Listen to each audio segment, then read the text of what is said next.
Marcus Rodriguez stood outside Tony's garage in downtown Detroit, his worn leather jacket hanging loose on his gaunt frame as he clutched a crumpled $20 bill that represented his last hope for a decent meal after 3 days of surviving on vending machine crackers and gas station coffee.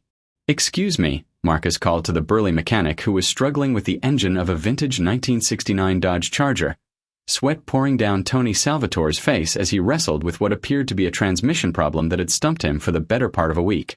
"I couldn't help but notice you're having some trouble with that beauty.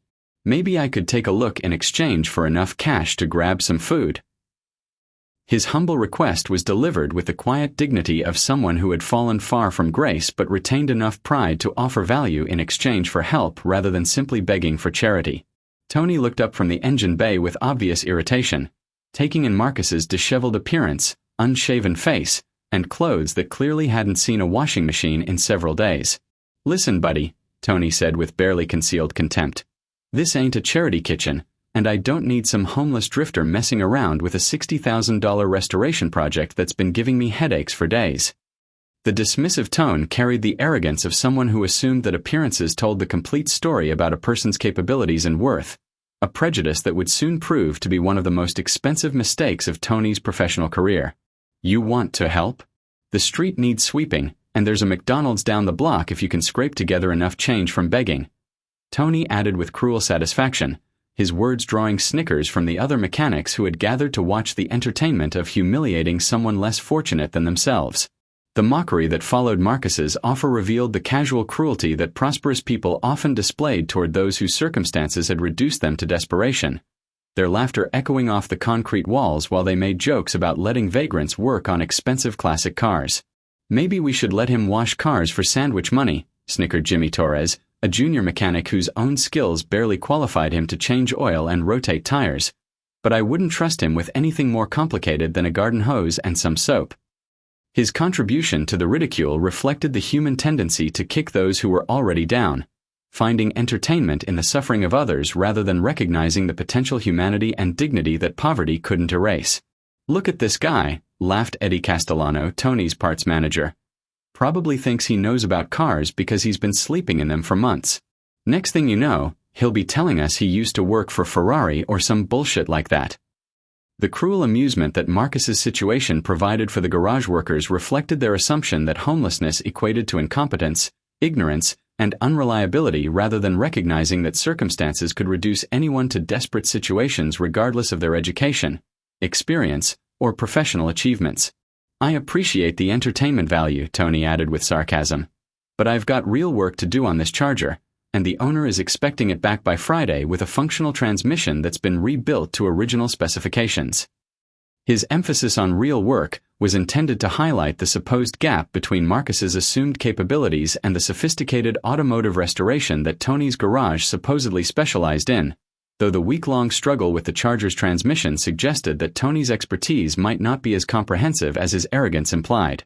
Marcus's response to their mockery revealed glimpses of knowledge and experience that should have made any competent mechanic pay closer attention to what he was offering rather than dismissing him based solely on his current financial circumstances and unkempt appearance. "That's a 727 TorqueFlite transmission," Marcus observed quietly, his trained eye immediately identifying specific components and issues that Tony had been struggling to diagnose correctly. "And from the sound of that grinding when you engage reverse, I'd guess you're dealing with a worn planetary gear set combined with a failing valve body that's probably causing irregular shift patterns and pressure loss." His technical assessment was delivered with the casual confidence of someone who had intimate familiarity with the mechanical systems he was describing, though the specificity of his diagnosis seemed to be lost on mechanics who were too prejudiced to recognize expertise when it didn't come packaged in the clean uniforms and professional credentials they expected. "The rebuild kit you'd need runs about $400 in parts," Marcus continued. "But if you don't address the torque converter at the same time, you'll be pulling that transmission again within 6 months when the rebuilt components fail due to contamination from the old converter." His prediction about future problems demonstrated the kind of systems thinking and preventive maintenance knowledge that separated true automotive experts from parts replacement mechanics who only addressed immediate symptoms rather than underlying causes. "You could save yourself time and your customer money by doing it right the first time," Marcus added. "But I understand if you prefer to learn through expensive trial and error."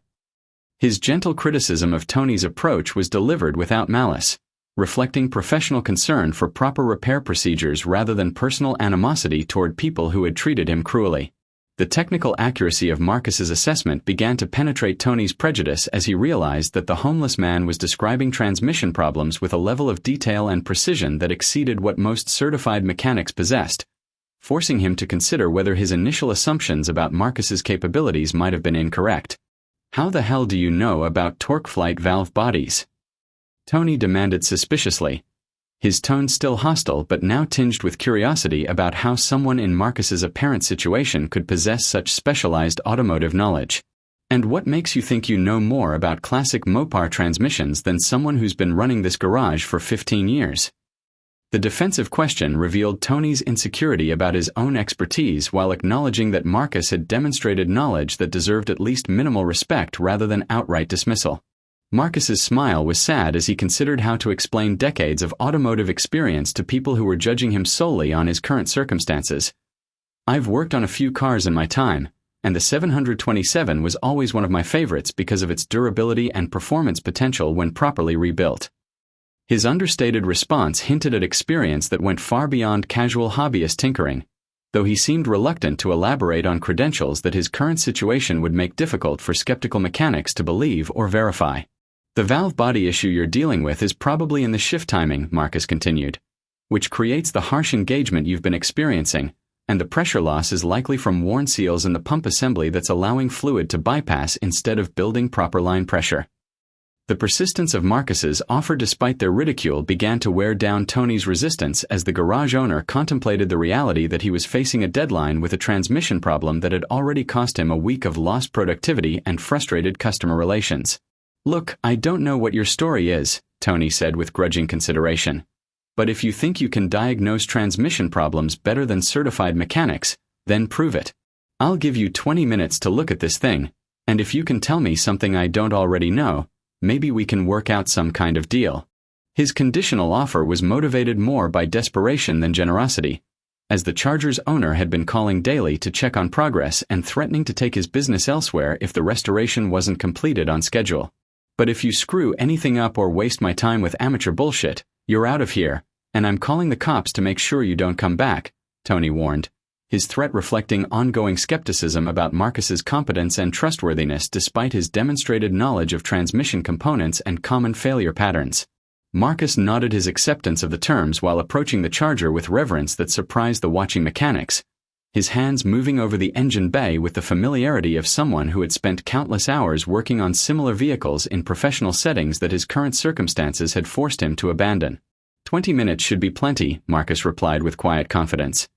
"Assuming you have basic diagnostic equipment and the service manual for reference, though I suspect the problems are obvious enough that visual inspection and listening to the operational symptoms will tell us everything we need to know about what's wrong and how to fix it properly." The 20-minute examination that Marcus conducted revealed automotive expertise that left Tony and his mechanic speechless as he identified multiple problems that their week-long diagnostic efforts had completely missed or misunderstood. "Your transmission problem is actually 3 separate issues," Marcus announced after his inspection, his voice carrying the authority of someone delivering a professional assessment rather than offering amateur opinions. "And fixing just the obvious symptoms won't solve the underlying causes that are creating the failures you're experiencing." His systematic approach to problem diagnosis demonstrated methodology that exceeded what most mechanics learned in technical schools, suggesting training and experience that came from working with high-performance vehicles where precision and comprehensive understanding were essential for success. "First, your torque converter is failing internally, which is creating the pressure inconsistencies that are affecting shift quality," Marcus continued. "Second, the valve body has 3 solenoids that are operating outside acceptable parameters, and third, the rear pump is cavitating due to a clogged filter that's been restricting fluid flow for probably months before the transmission was removed for this restoration." Each component he identified required specialized tools and knowledge to diagnose accurately, making it clear that his assessment wasn't based on guesswork or general mechanical intuition but rather on specific expertise with the complex hydraulic systems that controlled automatic transmission operation. "The previous mechanic who worked on this probably focused on the planetary gear noise," Marcus observed. "But that's actually a secondary symptom caused by the pressure problems rather than the primary failure that needs to be addressed first." His insight into the relationship between different transmission systems revealed understanding that came from years of working with similar mechanical problems in professional settings where comprehensive diagnosis was essential for successful repairs. The detailed repair plan that Marcus outlined revealed not just diagnostic abilities but also comprehensive understanding of restoration procedures, part sourcing, and quality standards that professional shops used for high-value classic car projects. The complete rebuild will require a Sonax performance valve body kit, a high-stall torque converter matched to your cam specifications, and a deep pan with improved cooling fins to handle the additional heat that performance applications generate, Marcus explained. His recommendations reflecting knowledge of aftermarket performance modifications that could improve upon original factory specifications while maintaining reliability and drivability. You'll also want to upgrade to synthetic transmission fluid and install a transmission cooler if this car is going to see any spirited driving, because the original cooling system was barely adequate for stock applications and completely insufficient for modified engines. His suggestions demonstrated understanding not just of mechanical repair procedures but also of how different components interacted as complete systems. Knowledge that separated true automotive engineers from mechanics who simply replaced parts according to service manual instructions. Tony's expression shifted from skepticism to amazement as he realized that Marcus was describing a comprehensive restoration approach that would result in a transmission superior to original factory specifications while ensuring long-term reliability that would protect his shop's reputation and the customer's investment. "Where the hell did you learn to diagnose transmissions like that?" Tony asked with genuine curiosity that replaced his earlier hostility. "Because what you just described is more comprehensive than anything I've heard from factory-trained technicians or ASE-certified master mechanics." The transformation in Tony's attitude became apparent as he began to realize that Marcus possessed knowledge and experience that far exceeded what he had encountered from most professional mechanics, forcing him to reconsider his assumptions about homelessness and the circumstances that could reduce accomplished individuals to desperate situations. "I've had some experience with high-performance applications," Marcus replied modestly, his reluctance to elaborate on his background reflecting either humility or painful memories associated with his automotive career that had somehow led to his current circumstances. Different types of racing require different approaches to transmission building, and you learn to understand every component when failure means losing races or destroying expensive equipment. His reference to racing experience suggested involvement in competitive motorsports that went beyond hobby-level participation, though the vague nature of his explanation left Tony wondering about the specific nature of Marcus's automotive background and the events that had brought him to his current situation. "Racing?" Jimmy Torres interjected with growing interest. "What kind of racing are we talking about? Drag racing? Circle track? Road racing?"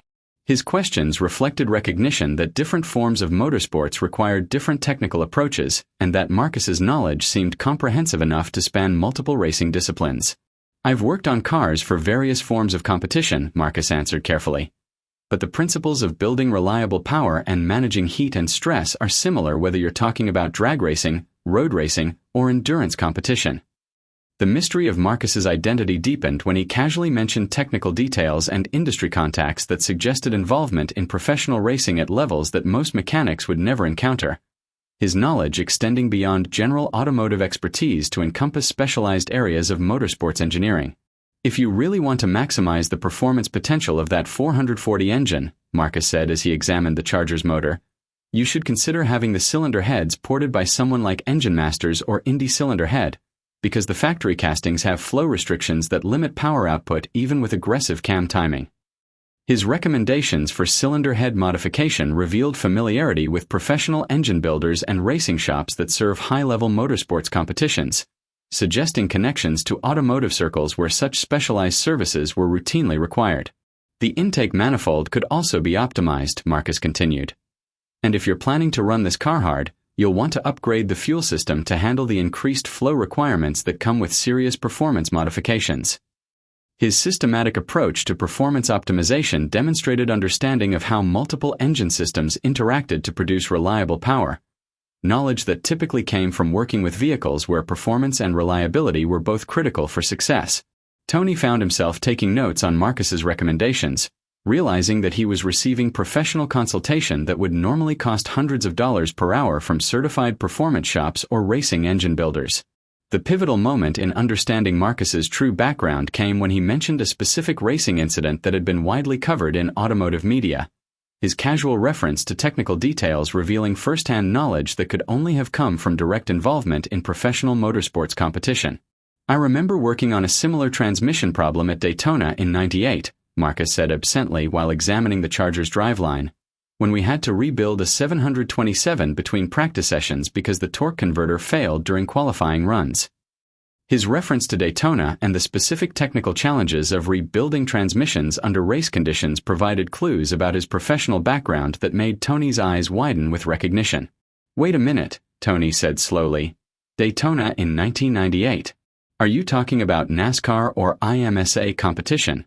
Because there weren't many people working on 727 transmissions at that level during that time period." His questions reflected growing suspicion that Marcus's identity might be more significant than a homeless man with automotive knowledge, as the technical details he was sharing suggested involvement in Major League motorsports rather than local racing or general automotive work. "I've tried to put that part of my life behind me," Marcus replied evasively. "But old habits die hard when you see mechanical problems that you've solved before under pressure."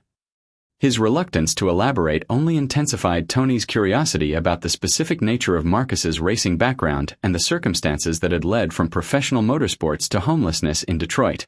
The breakthrough in understanding Marcus's identity came when Jimmy Torres, who was an avid NASCAR fan, recognized technical details from Marcus's racing stories and began connecting them to famous incidents from motorsports history that had been extensively documented in racing media. "Holy shit," Jimmy whispered as realization dawned. "You're talking about the transmission failure that cost Richard Petty's team the championship lead in 1998, aren't you?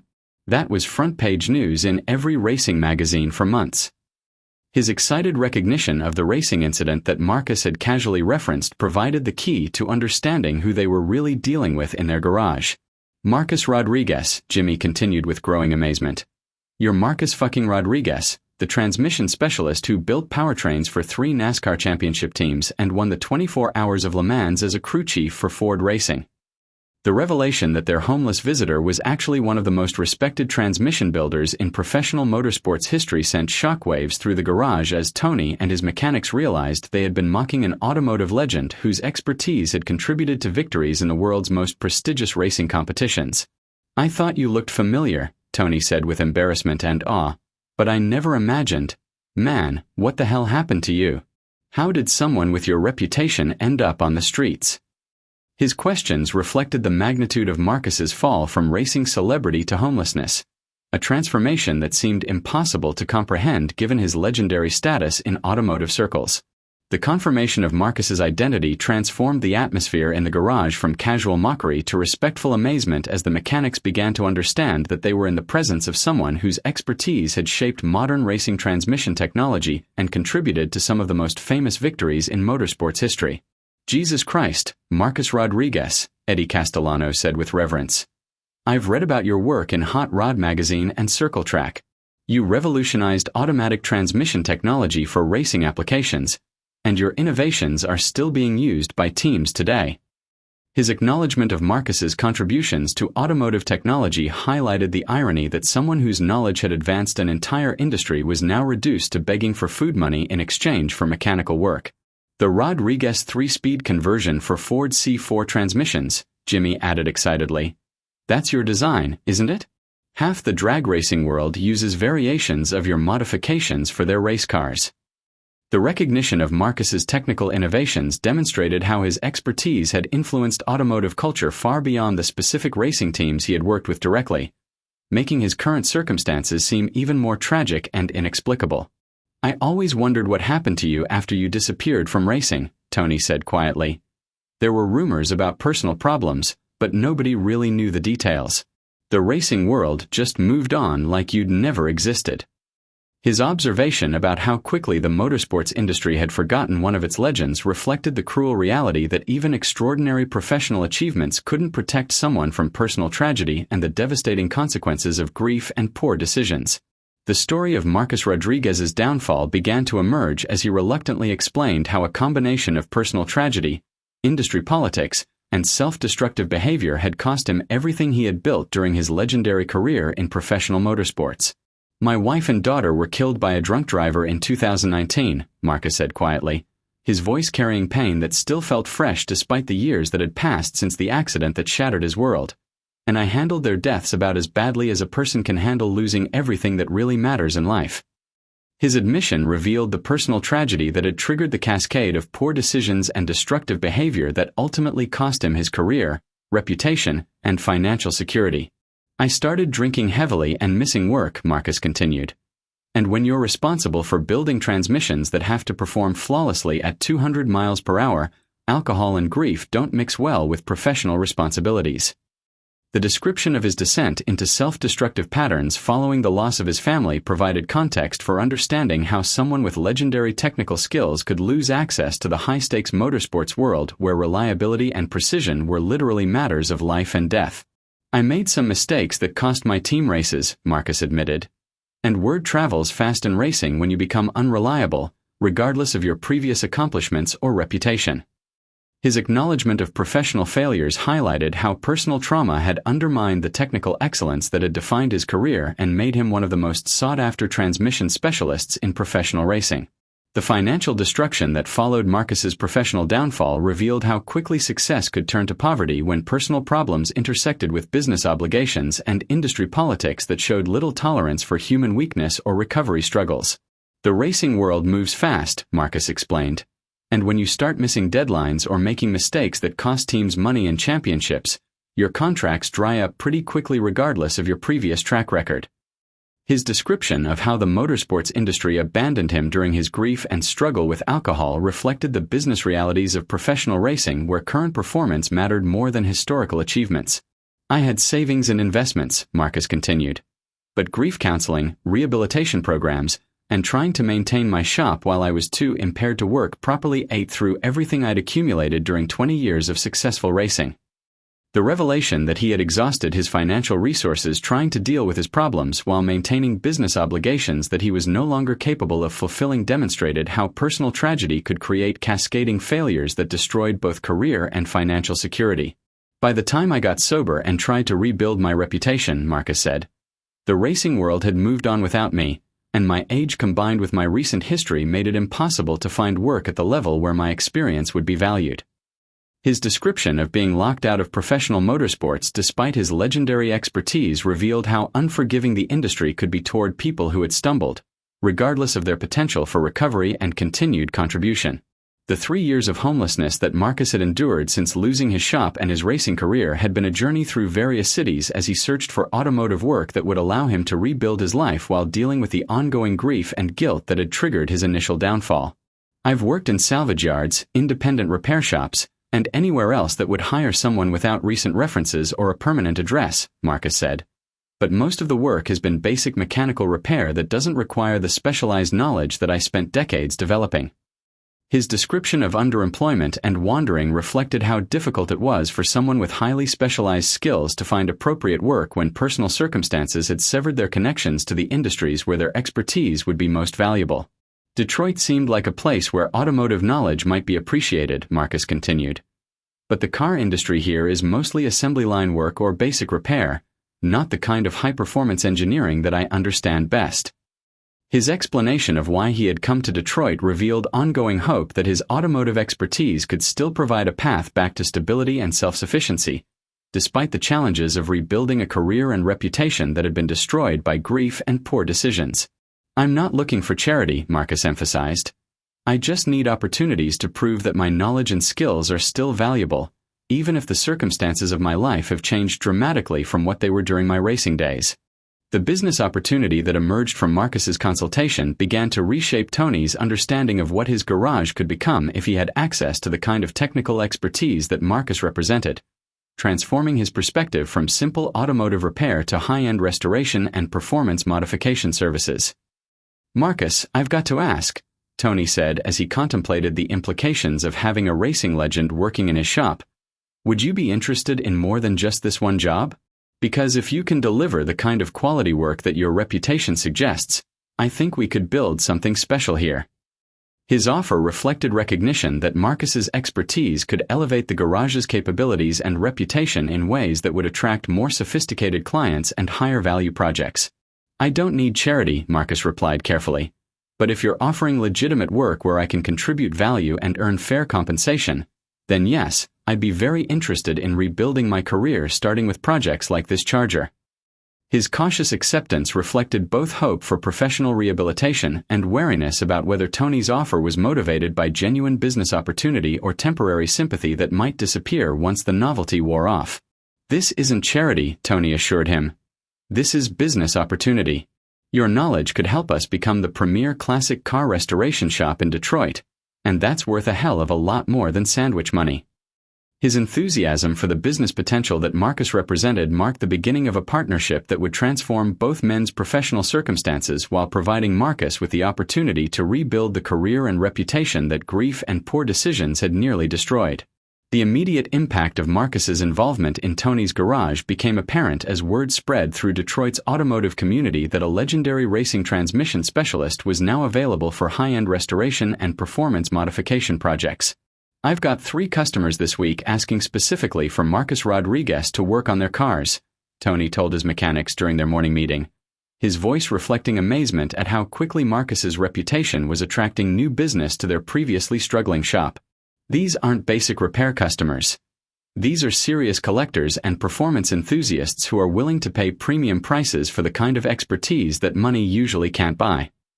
The transformation in their client base represented a dramatic shift from oil changes and brake repairs to sophisticated restoration projects that required the kind of technical knowledge and racing experience that Marcus possessed. Frank Castellano wants us to build a race-spec transmission for his CUDA, Tony continued. And he's authorized a $15,000 budget because he knows Marcus's work will be absolutely perfect. The premium pricing that customers were willing to pay for Marcus's expertise demonstrated how valuable legendary reputation could be when properly leveraged in the right market context. We're not just fixing cars anymore, Tony observed. We're becoming the go-to shop for serious automotive enthusiasts who want the best possible work done on their vehicles.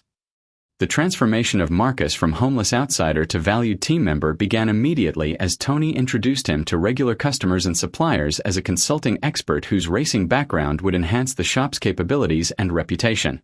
This is Marcus Rodriguez, Tony announced to Frank Castellano, a wealthy collector who had been considering Tony's shop for restoration of his 1970 Plymouth CUDA. He's joining our team as head of performance and restoration services, and his racing background includes building transmissions for NASCAR championship teams. The introduction strategy emphasized Marcus's professional credentials rather than his recent personal struggles, positioning him as a valuable addition rather than a charity case or temporary employee. Rodriguez, Frank mused. That name sounds familiar from racing coverage. Didn't you work on some of the Ford teams during their championship runs in the late 90s? His recognition of Marcus's reputation confirmed that the racing legend's name still carried weight among automotive enthusiasts who followed professional motorsports and appreciated technical excellence. Yes, sir, Marcus replied with returning confidence. And I'd be honored to apply that same level of expertise to your CUDA restoration, ensuring that every component meets or exceeds original factory specifications while incorporating modern reliability improvements where appropriate. His professional response to Frank's inquiry marked the beginning of his psychological rehabilitation as he rediscovered the respect and recognition that his expertise deserved, regardless of the personal circumstances that had temporarily derailed his career and brought him to the point where he had to beg for food money in exchange for the opportunity to demonstrate his legendary skills. The first major restoration project that Marcus completed under Tony's auspices became a showcase for the level of quality and technical sophistication that their partnership could deliver to customers who demanded excellence regardless of cost considerations. This Charger transmission is going to perform better than anything Chrysler ever built, Marcus declared as he completed the final assembly and testing procedures. Because we've incorporated 40 years of racing development and modern materials technology into a classic design that maintains original authenticity while delivering superior reliability and performance. His description of the finished product reflected how professional racing expertise could enhance traditional restoration work by applying lessons learned from high-stress competitive environments to civilian automotive applications. Every component has been measured, tested, and optimized, Marcus continued. And the final assembly process followed procedures that we used for championship race cars where failure was not an option. His systematic approach to quality control ensured that the restored transmission would provide decades of reliable service while delivering performance characteristics that exceeded original factory specifications. Frank Castellano is getting a transmission that could handle NASCAR competition, Tony observed with pride. But it's going into a street car that he can drive every weekend with complete confidence in its reliability and performance. The successful completion of their first collaborative project established credibility that would attract increasingly sophisticated clients and more challenging restoration projects that would continue to showcase Marcus's legendary expertise while building Tony's reputation as a premier destination for serious automotive enthusiasts. The technical training program that Marcus established for Tony's mechanics transformed their capabilities from basic automotive repair to sophisticated restoration and performance modification techniques that few shops could offer their customers. Today we're going to learn how to properly blueprint a transmission, Marcus announced as he gathered Tony's crew around the partially disassembled components, which means measuring every component to ensure it meets exact specifications rather than just installing parts and hoping everything works correctly. His teaching methodology reflected the systematic approach that racing teams use to ensure reliability and performance under extreme conditions, principles that applied equally well to high-end restoration work where quality and precision were essential for customer satisfaction. In racing, we don't have the luxury of trial-and-error assembly, Marcus continued, because failures happen at 200 miles per hour in front of television cameras and paying spectators, so every component has to be perfect before the car ever reaches the track. His emphasis on precision and quality control challenged the mechanics to think beyond basic repair procedures to embrace craftsmanship standards that would distinguish their work from typical automotive service.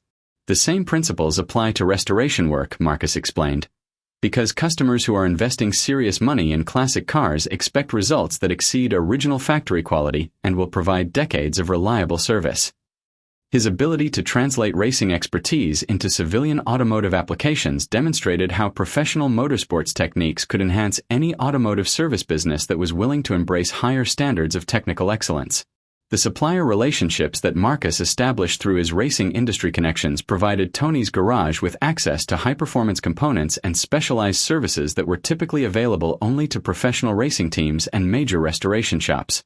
"I've arranged for us to become a dealer for Sonac's performance transmission components," Marcus announced after spending a morning on the phone with former racing industry contacts, which means we can offer customers the same quality parts that NASCAR and IMSA teams use for their race cars.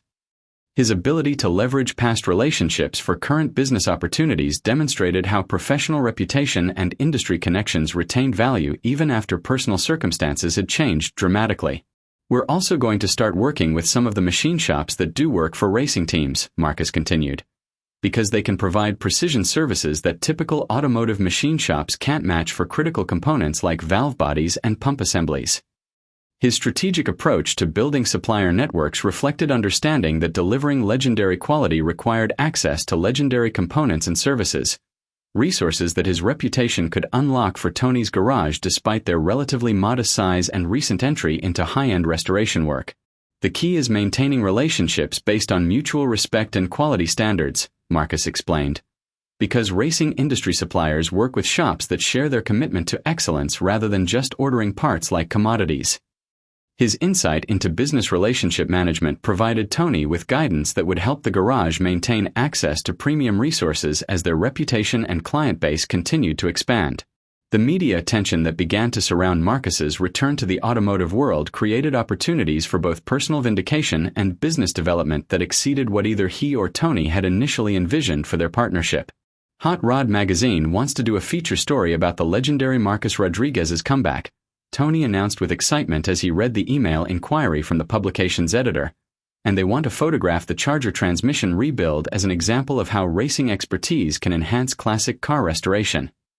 The prospect of national automotive media coverage represented validation that Marcus's expertise was still valued and relevant despite his recent personal struggles and years away from professional motorsports. "I'm not sure I'm ready for that kind of attention," Marcus replied cautiously, "given everything that's happened in my personal life and the circumstances that led to my current situation." His hesitation reflected ongoing shame about his fall from grace and uncertainty about whether the automotive community would accept his return despite his legendary technical contributions.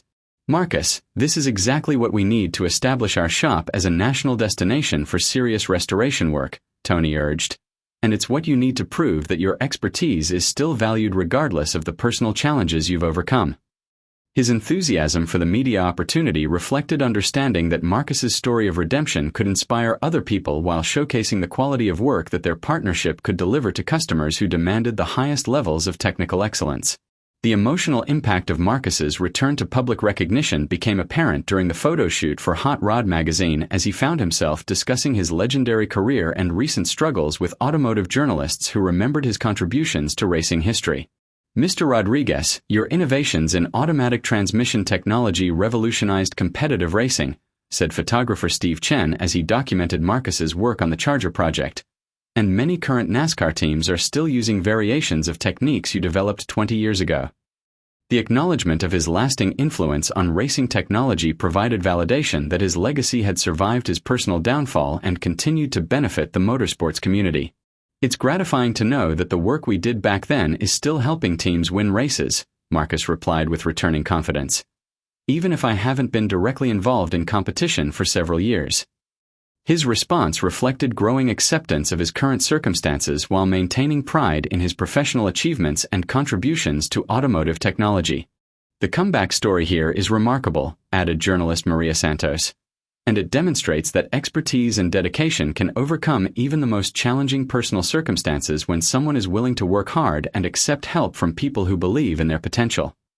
Her perspective on Marcus's journey from homelessness to renewed professional recognition highlighted the inspirational aspects of his story while focusing on the positive outcomes rather than dwelling on the tragedy and mistakes that had led to his downfall.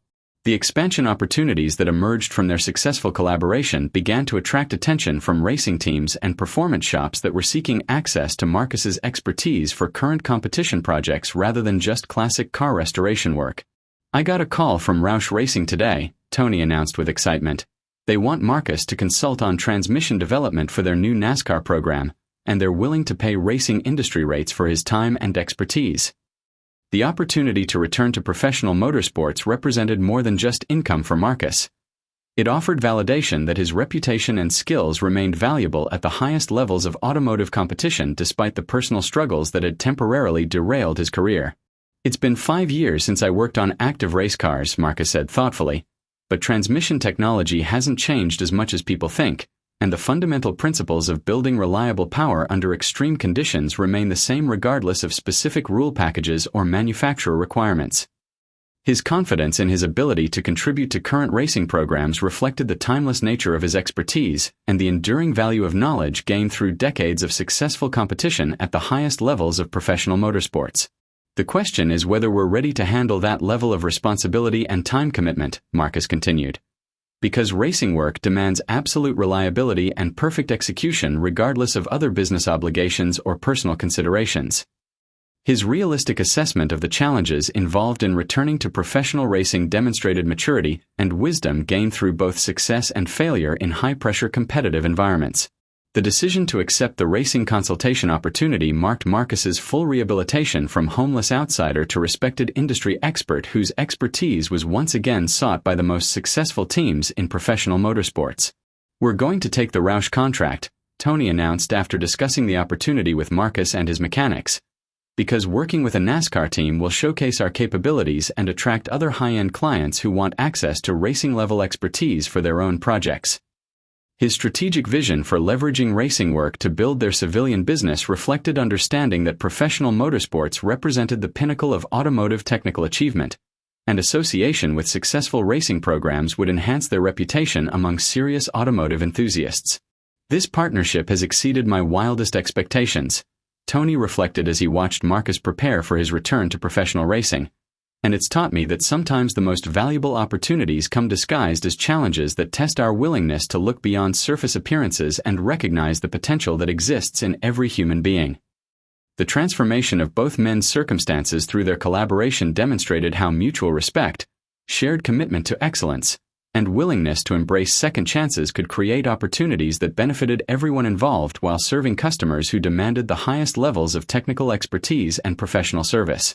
The full circle moment arrived 6 months later when Marcus stood in victory lane at Daytona International Speedway. his Roush Racing uniform crisp and clean as he celebrated a championship victory that had been powered by a transmission built using the same techniques he had once shared with Tony's mechanics in a Detroit garage. This win belongs to everyone who believed in second chances and the power of expertise to overcome personal circumstances, Marcus told the assembled media, his voice carrying the confidence of someone who had reclaimed his place among the elite technical professionals in motorsports. The victory represented more than just racing success.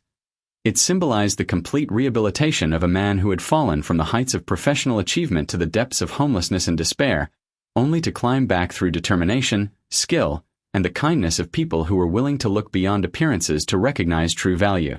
Tony watched the victory celebration from his garage in Detroit, where a waiting list of customers now extended months into the future for the opportunity to have their classic cars restored by the shop that had discovered and nurtured the comeback of a racing legend. Sometimes, Tony told his mechanics as they watched their former homeless visitor accept championship accolades on national television, the most important lesson in business is learning to recognize expertise regardless of the package it comes in, because genius can wear many disguises but excellence always reveals itself to those who are wise enough to pay attention.